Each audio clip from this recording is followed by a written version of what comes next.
নমস্কাৰ মিডডে 18 ষ্টুডিঅ'ত মই কৃপাঞ্জল ৰাজবংশী প্ৰথমটো খবৰ কলাক্ষেত্ৰত অতিৰিক্ত উপায়ুক্ত ৰাজহ চক্ৰ বিষয়া আৰু সংলগ্ন চক্ৰ বিষয়ৰ ৰাজ্যিক সন্মিলন ৰাজহ প্ৰশাসন আৰু দুৰ্যোগ ব্যৱস্থাপনা বিষয়ক লৈ সন্মিলনখন অনুষ্ঠিত হৈছে সন্মিলনত উপস্থিত আছে মুখ্যমন্ত্ৰী ডক্টৰ হিমন্ত বিশ্ব শৰ্মা ৰাজ্যৰ প্ৰায় 1250খন গাঁৱৰ মেপ নাই মেপ নথকা গাঁৱত সত্যহতে প্ৰযোজ্য নহয় বসুন্ধৰা আঁচনি মুখ্যমন্ত্ৰীৰ আগত বিষয়াই উদঙালে শক্তি বিভাগৰ দুৰৱস্থাৰ বিষয়সকলৰ সৈতে মত বিনিময় মুখ্যমন্ত্ৰী ডক্টৰ শৰ্মাৰ not for anything আমি পুনপটীয়া সম্প্ৰচাৰৰ কেছ কবাত হলে হ'ব কবাত ৰূপহিত কোবা মানুহে পট্টা পায় নাপায় মানকাছাৰ পায় নাপায় হাৰ্ডলি আই এম বৰ্ডাৰ কিন্তু মূল কথাটো হ'ল যে অসমৰ সংস্কৃতিটো বদলিব লাগে যে সাৰ্কেল অফিচাৰত উই হেড হাই মই যাব পাৰো দুখীয়া বিধৱা মানুহ এজনীও যাব পাৰে কামটো কৰাই লৈ আহিব পাৰে কিয় যায় মানুহ মোৰ নিজৰ মাটিটো মই বিক্ৰী কৰিম এইটো কথাৰ কাৰণে কাবাক কিবা দিব লাগে নেকি মোৰ মাটিটো মই খালি এটাই কৰিম ভাই মাটিটো আপুনি নিজে বিক্ৰী কৰিছে নে কোনোবাৰ প্ৰেছাৰত বিক্ৰী কৰিছে বোলে মই নিজে কৰিছো মাটিটোৰ কাগজ চাইছো ঠিক আছে তো why I have to pick up a দালাল মই কিয় দিব লাগে নিজৰ কামৰ বাদে বেলেগৰ কাম বেলেগে লৈ গলে আমি ক'ব লাগে যে এইটো কামটো মই নোৱাৰিম কৰিব তুমিতো আহা নাই সদায় বাহিৰৰ মানুহ যাব লাগে মাজৰ মানুহ যাব লাগে নহলে একো নহয় কামৰূপ ডিসি অফিসত লেন্স এন্ড পাৰমিশনৰ পাহাৰ পৰি আছে কোন মেট্ৰো এডিসি কোন মেট্ৰো এডিসি কোন 7000 কিয় পৰি থাকিব লাগে আৰু উকিল কিয় ধৰিব লাগে মাটি লেন্স এন্ড পাৰমিশনত ইয়াত উকিলৰ কি কাম আছে এতিয়া আমি বন্ধ কৰি দিছো আৰু এতিয়া 1500 না 1500 নহয় বাবা জিৰো কৰি দিয়া একোটা লেন্ড সেল পাৰমিশনক উকিলৰ কাম হৈছে কোৰ্টত আৰ্গুমেন্ট কৰা লেন্ড সেল পাৰমিশন তো মও এজন উকিলে লেন্ড সেল পাৰমিশন উলিয়াই দিয়ে নেকি এটো মোৰ প্ৰফেশনটোৰ প্ৰতি ডিৰোগেশন ডিসপিউট হে মই যাম 144 তোমাৰ ওচৰত মই আহিম 145 মই তোমাৰ ওচৰত আহিম মই পাৰমিশন খুজিব কিয় আহিম হেতুটো উকিলৰ কাম নহয়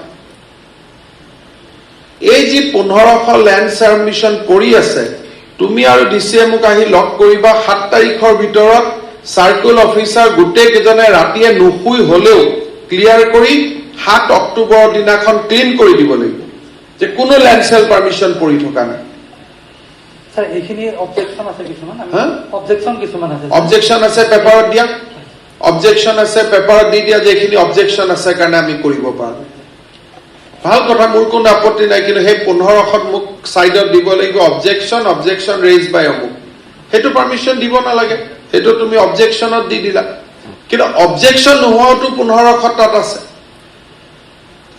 একোজন দিসপুৰত বা যেতিয়া তোমাৰ চন্দ্ৰপুৰত আহে এজন সাৰ্কেল অফিচাৰৰ পৰা ৰিপৰ্ট যাওঁতে কিমান সময় লাগে আমৰা সাৰ্কুলাৰ পৰা তো ৰিপোৰ্ট দিওতে তেওঁলোকে এসপ্তাহ লয় যেতিয়া এপ্লাই কৰে যে তেওঁ ফিল্ড ভিজিট কৰি পেলাই সাৰ্কুলাৰ অফিচাৰে মণ্ডলৰ পৰা ৰিপোৰ্ট লৈ আমাক এসপ্তাহ 10 দিনৰ ভিতৰত দি দিয়ে আমাৰ অফিচত অহাৰ পিছত স্যাৰ ৰৈ নাথাকে মই কালি পৰখি তোমাৰ অফিচত যাম ফাইল কেটা চাই যাম তুমি ডিমান্ড ধুনিয়াকৈ কৈছা 7 দিনত তুমি পঠালা 7 দিনত আহে পেগুৱে মোক কৈছে স্যাৰ নাহে সাৰ্কুল অফিচাৰ এতিয়া মই সিএম হোৱাৰ পিছত আহিছে বেলেগ কথা আগতে কিয় আহা নাছিলে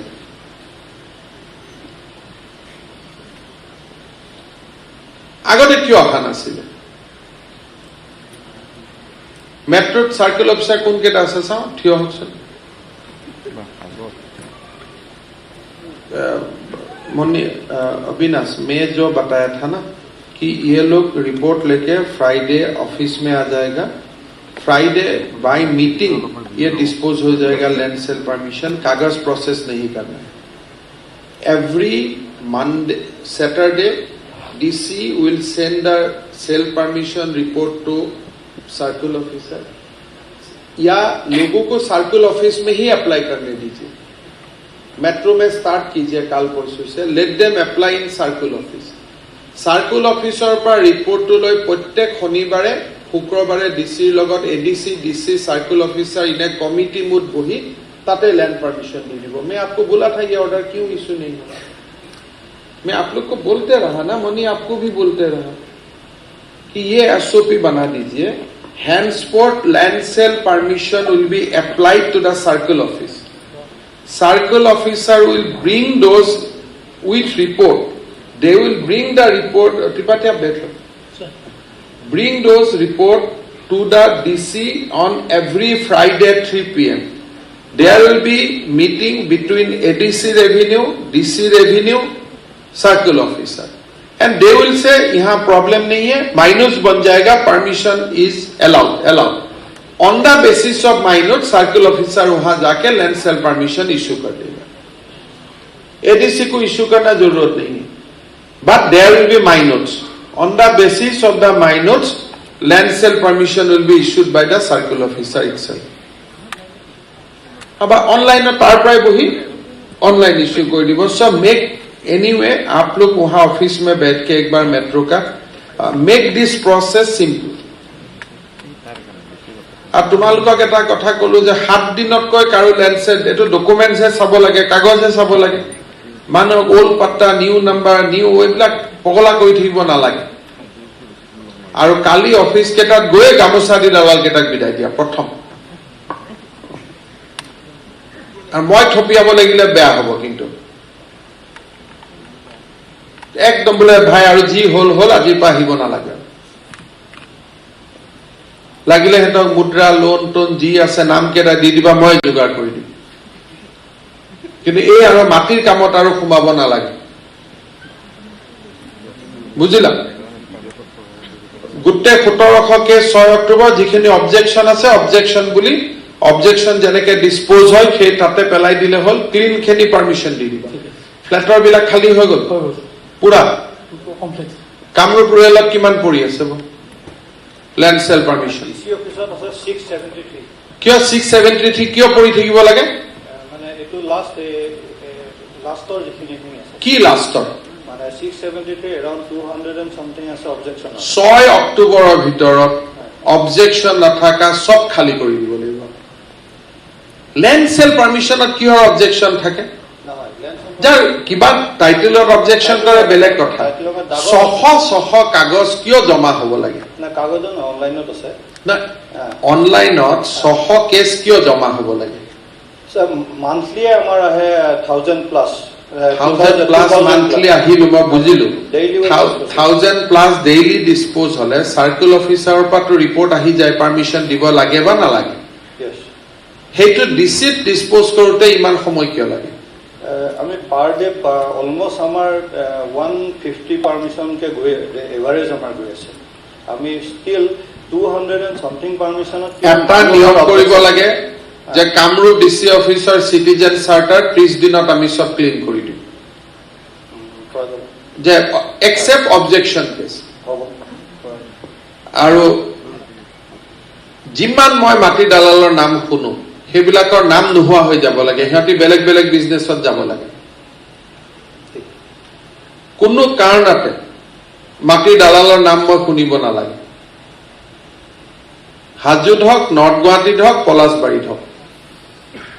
ঠিক তেনেকে মই সব ডিস্ট্ৰিক্টক কৈছো যে সবৰ ওপৰত মোৰ নজৰ থাকিব আৰু এইটো চেঞ্জ কৰিবই লাগিব। উইদিন 6 মাহ সাধাৰণ বিধৱা মানুহ এজনীও গৈ পেলাই নিজৰ মাটি নিজৰ নামত কৰিব পৰা পৰিৱেশ আমাৰ অফিচত আহিবই লাগিব।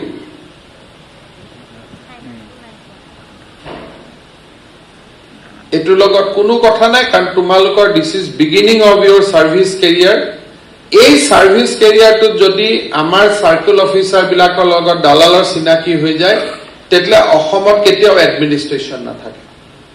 যদি এজন IAS officer beginning of his career তাৰ যদি ইন্ট্ৰোডাকশন দৰিদ্ৰ মানুহৰ পৰিৱৰ্তে যদি দালালৰ লগত হয়, সেইখন দেশ কবাত বাচিব নেকি?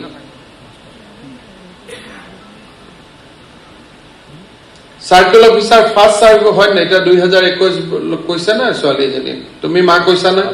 এটা যদি সোমালো 21ত চাকৰি পালো, 22তে যদি মোৰ দৰ্শনটো দালালৰ লগত হৈ যায়, তে অসমখন কেনেকে চলিব?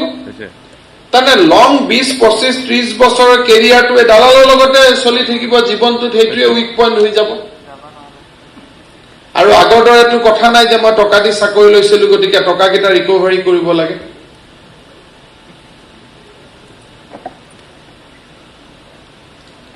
you all have come from middle class background. কাৰোবাৰ দেউতাক শিক্ষক আছিলে, কাৰোবাৰ দেউতাক ডক্টৰ আছিলে, কাৰোবাৰ দেউতাক প্ৰফেসৰ আছিলে. So you must maintain that purity. নিজক যদি এবাৰ ডিজেনাৰেট হৈ যাব দিয়া, then you will not be able to survive. সেইকাৰণে এই সময়খিনিত it is a training period for all of you. একদম ধৰি ৰাখা যে নহয় মই সাৰ্কেল অফিচাৰ থাকা সময়ত মোৰ সাৰ্কেলটো ল্যান্ড ৰেভিনিউ ৰেকৰ্ড মই ক্লিন কৰিম, ভাল কৰি পঢ়িম, মই কেছবিলাক চাম আৰু মোৰ অফিচত যাতে দুখীয়া মানুহ আহি বহিব পাৰে. That is the touchstone. যিজন অফিচাৰ এটা গাঁৱত কয় যে এই অফিচাৰজন খুব ভাল আছিলে, যোৱাৰ পিছতো যাৰ নাম বহুত দিনলৈকে লৈ থাকে, he is the best officer.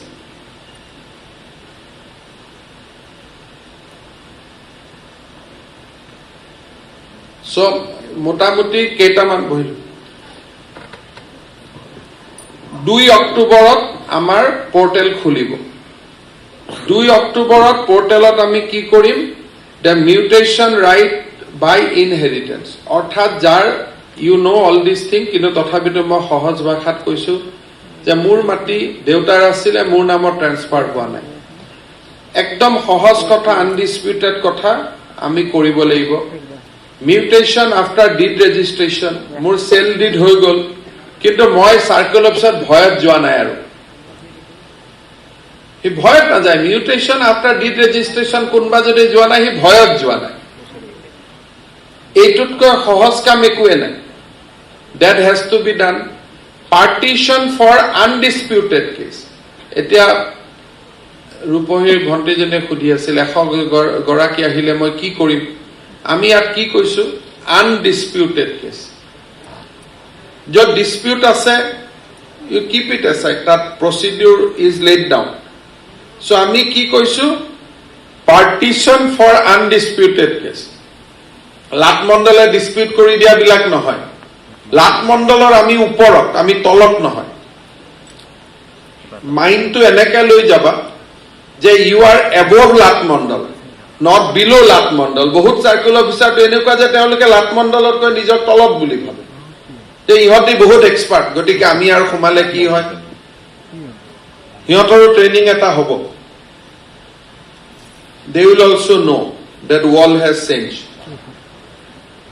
বহুত ভাল আছে, বহুতে ভাল কাম কৰে. ভাল কাম কৰা মানুহখিনিক লগত লবা, বেয়া কাম কৰা মানুহখিনিক ভাল কৰাৰ চেষ্টা কৰিবা যে এনেকে নহব. তাৰপিছত কি আছে? কনভাৰ্সন ফ্ৰম এপি টু পিপি. মাত্ৰ 20 টকা লাগে, হয়নে? সো মিশন বসুন্ধৰা টাইমত এইটো আমি 1 টকা কৰি দিম. জাস্ট কাগজ ললা, এপি ললা, পিপি কৰি দিলা. আৰু মেট্ৰোৰ ক্ষেত্ৰতো আমি ৰেটটো কমাই দিম সাবস্টেন্সিয়েলি, যাতে মেট্ৰোটো পিপিটো এপি হ'ব পাৰে. নহলে এতিয়া দুখীয়া মানুহবিলাকে প্ৰিমিয়ামৰ ভয়ত এপি টু পিপি নকৰে, হয় নহয়? So will make 1000 rupees or so, ফটাফট আমি কৰি দিম যাতে কামখিনি এবাৰতে ক্লিন হৈ যায়. সো এপি টু পিপি কৰি দিলে হ'ল. আৰু এইবিলাকত মানুহৰ পৰা পইচা আশা কৰি লাভ নাই. কোনোবাই প্ৰিমিয়াম দিব, খালি আমি এটা সৰু দিম যে ইমান বিঘাৰ তলত কম টকা. কিন্তু যদি কোনোবা লাৰ্জ ইষ্টেট সাইজ হয়, হেতুটো উইল চাৰ্জ নৰ্মেল. সো আমি লোৱাৰ মিডল ক্লাছ আৰু দুখীয়া মানুহখিনিয়ে যাতে এপি টু পিপি কৰি ল'ব পাৰে. কাৰোবাৰ 1 কঠা মাটি কৰিব লাগে, কাৰোবাৰ 1.5 কঠা মাটি কৰিব লাগে, কাৰোবাৰ 3 কঠা কৰিব লাগে, 2 কঠা কৰিব লাগে. তো মিনিমাম লোৱাৰ মিডল ক্লাছৰ যিটো হোল্ডিং আছে, আমাৰ লোৱাৰ মিডল ক্লাছ মানুহৰ হোল্ডিং কিমান? 1.5 কঠা. সো বহুত ওপৰত গলো 3 কঠা. সো আপ টু 3 কঠা 1000 টকাত কৰি দিলে. 3 কঠা এণ্ড এবভ নৰ্মেল. গতিকে টকাৰ কাৰণেও নাই. মানুহবিলাকে ভাবিব যে মিশন বসুন্ধৰাৰ সময়ত কৰিলে কম টকাত হ'ব, কিন্তু once mission Basundhara is over, they have to come back to the normal premium. এইটো হৈ গল ৰিক্লাছিফিকেশ্যন অফ ল্যান্ড. ঠিক আছে, এইটো ক্ষেত্ৰত there will be certain problem থাকিব যে এগ্ৰিকালচাৰ ল্যান্ড মই ইণ্ডাষ্ট্ৰি কৰিছো, কৰিব পাৰিম নোৱাৰিম. যদি এই কেছটোত আমি অকণমান দিগদাৰ পাওঁ যে এইখিনি কেছ কৰিবৰ কাৰণে আমাৰ অলপ প্ৰব্লেম হ'ব, দীঘলীয়া সময় লাগিব, সেইকেইটা কেছ আমি ইজি কেইটা কৰি দিলো, টাফ কেইটা আমি সাইডত থৈ দিলো, আমি ৰিপৰ্ট দিলো যে এইকেইটা আমাৰ অলপ টান কাম কাৰণে আমি কৰা নাই। এইটো নহয় যে সব কাম কৰিব লাগে, মাটিৰ কাম জবৰদস্তি কৰিব গলে কেতিয়াবা বেকফায়াৰো হয়। সো যিকেইটা অলপমান আমি সহায় কৰিম বুলি ভাবিছো, সহায় নহয়, মানুহজন গৈ সিভিল কোৰ্টত সোমাই যাব লাগিব। It may not be help, ultimately এইটো হয়তো মানুহজনৰ কাৰণে অভিশাপে হ'ব পাৰে। সো কিপ দ্যাট এসাইড, থৈ দিলা। দেন নেক্সট টাইম যেতিয়া আমি মিটিঙত আহিম, এটা এটাকৈ সুধি ক্লাৰিটি লৈ ল'ম, ডিচিৰ লগত মিটিং কৰিম, এডিচিৰ লগত বহিম, then will dispose those thing in the last part. Second কি হ'ব যে যাৰ striking names of person no longer possession of ROR 161 আমি এটো ইজি কৰি দিম যাতে you will have no problem. Allotment certificate to PP, যেতিয়া আমি এপি কৰিলো পিপি কৰিলো লগে লগে তাতে কৰি দিব লাগে, আৰু সাৰ্কেল অফিসাৰে মিশন বসুন্ধৰা সময়ত এপি টু পিপি কৰিব পাৰিব, এটো আমি দি দিম power. So that power will be delegated to all of you, DC তাত যাব নালাগে except Guwahati. So AP to PP circle অফিসাৰে নিজে লগে লগে কৰি দিব। পিছত যি আছে ডিউৰিং মিশন বসুন্ধৰা এইটো আমি কৰি দিম। নেম কাৰেকশন এটো তো আটাইতকৈ সহজে কাম, আধাৰ কাৰ্ডখন চালা নতুন নামটো লিখি দিলা। আমাৰ এসওপিত আহিব যে উইল সি দা আধাৰ, কাৰণ ultimately all land record will be Aadhaar seeded. সেইকাৰণে আমি চালু কোনোবাৰ ল্যান্ড ৰেকৰ্ড আছে, আধাৰখন ললো, আধাৰত যি আছে দ্যাট ইজ ডান। পোৰ্টেলত আধাৰখন যাৰ কলাম থাকিব যে application for name correction, name কাৰেকশনৰ এপ্লিকেশনৰ লগত he will upload his Aadhaar also. So আধাৰত যি নাম আছে বা মেট্ৰিক সার্টিফিকেট, এখন অথেন্টিক ডকুমেন্ট আমি দি দিম, সেই ডকুমেন্টখনত যি নাম আছে you can do that. Area correction কোনোটো কথাই নাই, এটো একেবাৰে ইজি কথা। আৰু কন্টেক্ট নাম্বাৰ অফ পাট্টাদাৰ আমি চেষ্টা কৰিব লাগে যে ফোন নাম্বাৰ বিলাক যাতে আপডেট হয়, কিন্তু এটো এক্স্যাক্টলি মিশন বসুন্ধৰা নহয়, এটো অনগোয়িং প্ৰসেস। যেতিয়াই কোনোবা মানুহ অফিসত আহে নতুন নম্বৰটো কন্টেক্ট নম্বৰটো ল'ব লাগে, কিন্তু গাঁৱত লৈও বহুত লাভ নাই, প্রিপেড কার্ড থাকে আকৌ চেঞ্জ হৈ যায়, but at least we should make an effort. So যদিও আমি 10টা কৈছো, allotment certificate, name correction, area correction, updatation, এই 4টাটো কোনো সার্ভিস নহয়, ইট ইজ জাস্ট এ নিজৰ কাৰণে দৰকাৰ। পাব্লিকে কোন কেটা পাব?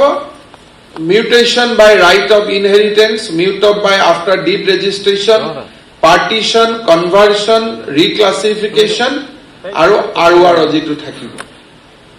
আৰু এই কামখিনি মই ধৰি লৈছো 5 লাখে হ'ল, ঠিক আছে, 10 মেত নকৰি আমি 10 জুনত শেষ কৰিম, বা আমাৰ কাৰোবাৰ হৈ গল সোনকালে শেষ কৰি দিলো, ইজনে গৈ সিজনক হেল্প কৰি দিলো। সবতেতো ইমান কেছ নাহে। আমাৰ কয়া সাৰ্কুলত আমি কৰোতে কিমান আহিছিল আছে ন? কয়া সাৰ্কুলত সিও কিমানটা আহিছিল? 23টা, 23। সো এতিয়া এডভাৰটাইজ দিলে হয়তো তোমাৰ তাত 100টা আহিব। হয় স্যাৰ। সো 100টা কৰোতেতো ছমাহ নালাগে। গতিকে এই 100টা কৰি গামোচা এখন পিন্ধাই দিব, আমি পইচাও দি দিম মানুহজনক যে তোমাৰ আজি এপি পৰা পিপি পালা, ইউ বিকাম এ ল্যান্ড পট্টাদাৰ। লোৱাৰ জায়গাত আমি পিন্ধাই দিলো গামোচা এখন, হয় নহয়? গতিকে এই কামখিনি ভণ্টিয়ে খুব হাঁহি আছে, পিন্ধাবই লাগিব। এতিয়া আমি অসমত এতিয়া উল্টা হৈ গল, আমাক কোনেও খাতিৰ নকৰে, আমি মানুহক খাতিৰ কৰিম যে আমাৰ তাত আহক কামবোৰ কৰাই লৈ যাওক। আৰু সেইটো হ'বই লাগিব, পৰিৱৰ্তনটো আহিবই লাগিব।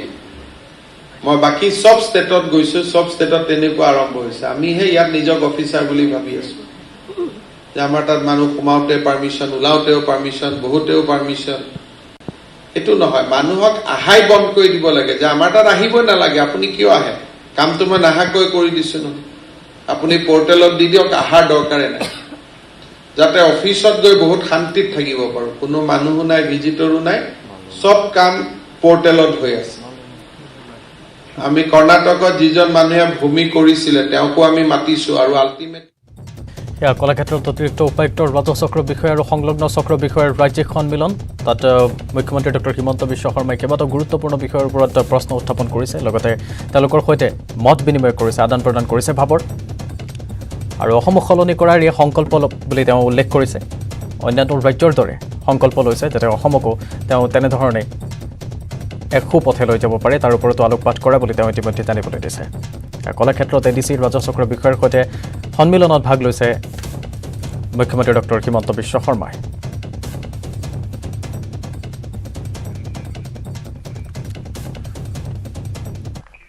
আৰু ইয়াৰ লগে লগে মিড ডে 18 সামৰিছোঁ নমস্কাৰ